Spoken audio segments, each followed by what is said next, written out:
Hey, it's Pierce here, and this here is the hydrax set that I made.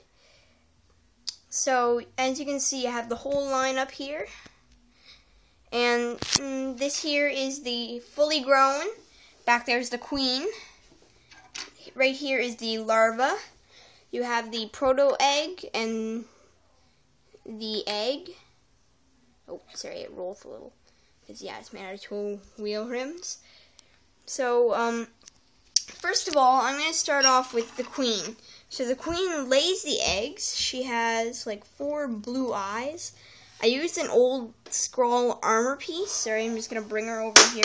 Oh, sorry, one of the eggs fell. I'm just going to take these off.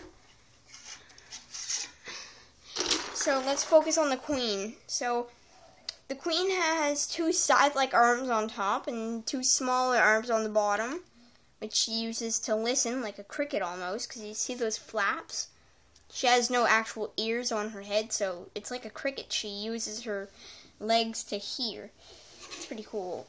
So as you can see back here, I had some smaller feet, but I decided to go with the iron kind of look to match the lower legs. And up here is 2 turrets. These things are biomechanical beings, which means they're basically cyborgs, but they're created that way. They're kind of born cyborgs. They're not born completely biological and added. So you see the queen has 2 turrets back on her hips. She has no wings. She has a large blade stinger, and that is hydrax energy bulbs. Don't ask, I just put it there because it powers the upper part of the stinger. The other part's a saw blade. The stinger comes off like that, and then it regrows eventually in the same spot. So just give me a minute to put that back in. So I find that pretty cool, just out of the whole thing. And so that's the queen. I went back here and I put some muscles to show that she's really, really strong. She usually just sits around all day laying eggs inside their base. But whenever it comes to battle, she rolls out. Well, she doesn't roll out, but she goes out on the battlefield and lets tons of bodies fly. And lays eggs on the battlefield that hatch quickly. Okay, so I'm going to take the queen down. Now I'm going to look at the egg and proto egg. So you see, the proto egg is what the egg comes out as. It's just a little spiky ball, just sits there, clings to a wall. And then this here is the egg. It's made out of 2 wheel rims, and the embryo actually rolls around in the egg. Kind of just pushes against the egg wall and lets itself roll. So I'm going to take those off.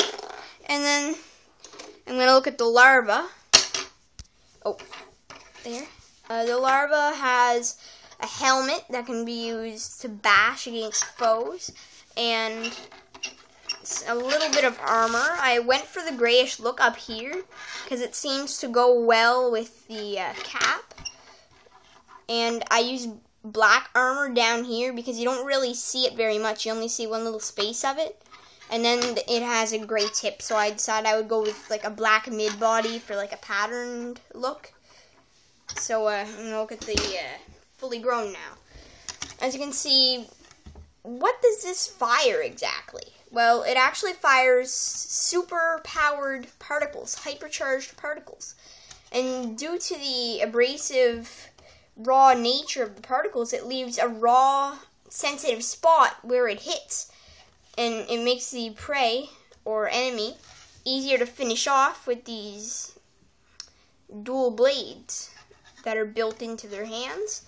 And as you can see, it has these pads here and here. I went with the greenish look here, just for a little bit extra. They have steel wings. Sorry about that. They have steel wings right here that allow them to buzz around, really. And as you can see back here, those are the different charged particles. As you can see, you have positive and negative particles. They mix in these canisters, they go up here and fire out in a spiral, And the negative positive effect kind of makes it raw, it makes it more powerful. It's like pure kinetic energy blasting. And then right here I used the Bionicle 2010 series inside mask base, because I thought maybe, well, hey, it would look a little bit better. It fills up the eye sockets a lot more, so I thought it would look a little better.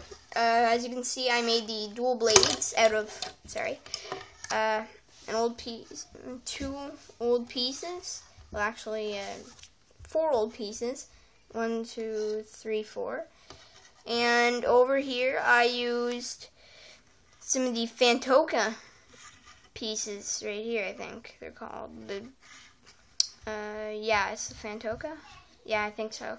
The feet for that for the, it looks like a mosquito, yeah, that one. So these things build large colonies out of actual stone. They drill right into it, because since they're biomechanical beings, they're stronger than stone itself. So they can actually dig right in there. And even the queen pitches in. She actually makes her own chamber. And for the time being that the queen is in there, the workers, or fully grown ones, aren't allowed in, because she has to make it by herself. It's kind of like I don't know what thing that they do. It's almost like a little bit of a ritual, so that the whole place is sterilized. Wherever she is in the room, she'll be constantly making eggs. If she leaves the room, she'll stop making eggs for a while. So it's a little thing that I found. I was going to add some of those drone pieces back here, like a little, almost like an actual drone, like some little robotic helpers. But I thought it would make the wings too large and heavy.